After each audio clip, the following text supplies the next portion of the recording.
Hi viewers, అందరికీ నమస్కారం. Welcome to Sravya's recipes. Hi అండి. ఇవాళ మన రెసిపీ గోధుమ రవ్వ పిండి పులిహార.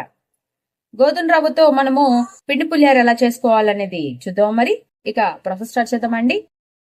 ముందుగా బాండి పెట్టుకొని ఇట్లా మనము 1కి 2 ఎసర నీళ్లు తీసుకోవాలండి. 1 2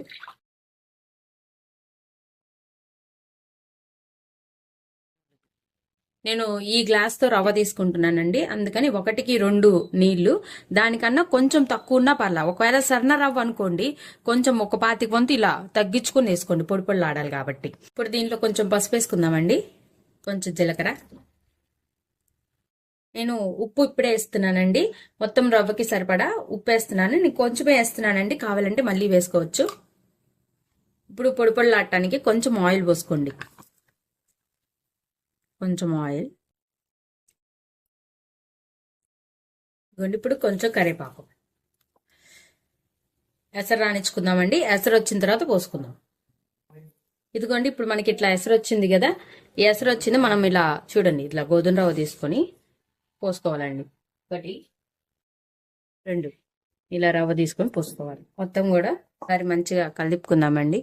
మూత పెట్టుకొని కాసేపు మగ్గబెడదాం. అది మనకి మగ్గేలోపు మనము తాలింపు వేసుకుందామండి. అంతలోకి ఇలా బాండి పెట్టుకొని ఆయిల్ పోసుకుందామండి. మనకి రవ్వకి సరిపడా ఆయిల్ పోసుకుందామండి. పెట్టుకోండి, ఇలా బాండి పెట్టుకొని ఆయిల్ పోసుకున్నాం కదా. ఆయిల్ పోసుకొని జీడిపప్పులు వేయించుకుందామండి. ఫస్ట్ గోల్డ్ షేడ్ వచ్చేదాకా జీడిపప్పులు వేయించుకుందాం. ఇదిగోండి, జీడిపప్పులు అన్ని వేగిపోయినాయి. ఇప్పుడు నేను తీసేస్తున్నాను మొత్తం కూడా.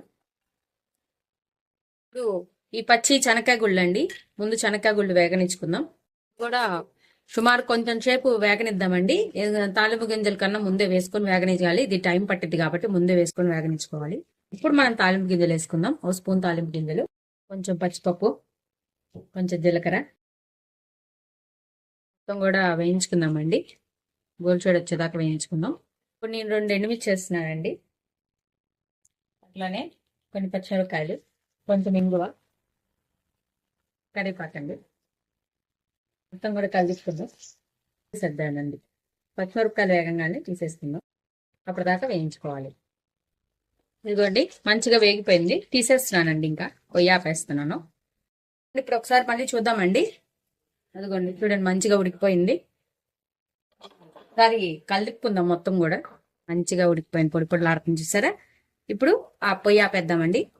ఇదిగోండి, ఇప్పుడు నేను ఆల్రెడీ వేయించుకున్న జీడిపప్పులు, మనం వేసుకున్న తాలింపు అంతా వేసేస్తున్నాను. ఒకేసారి ఆరబెట్టేస్తున్నానండి. ఇంకా మొత్తం కూడా ఒకేసారి వేసేసి ఆరబెట్టేస్తాను. మొత్తం కూడా ఆరబెట్టేసుకొని లాస్ట్ లో నిమ్మకాయ పిండుకుందామండి. ఆల్రెడీ ఉప్పు వేసానండి, మళ్ళీ ఒకసారి చెక్ చేసుకోండి.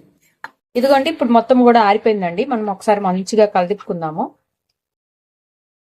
నేను ఒక కాయ పిండుతున్నాను, నిమ్మకాయ. బియ్యపు రవ్వ లాగా కాదండి, ఇది గోధుమ రవ్వ కాబట్టి కొంచెం చూసుకొని పిండుకోండి నిమ్మకాయ అనేది.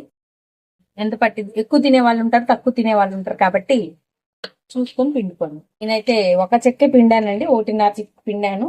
ఇంకా మొత్తం కూడా కలుపుకున్నాము. రెడ్ అయిపోయింది. ఇప్పుడు మనం ఒక బౌల్లోకి తీసుకుందాం మొత్తం కూడా.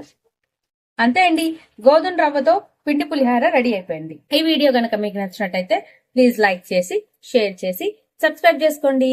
Thank you for watching Sravya's recipes.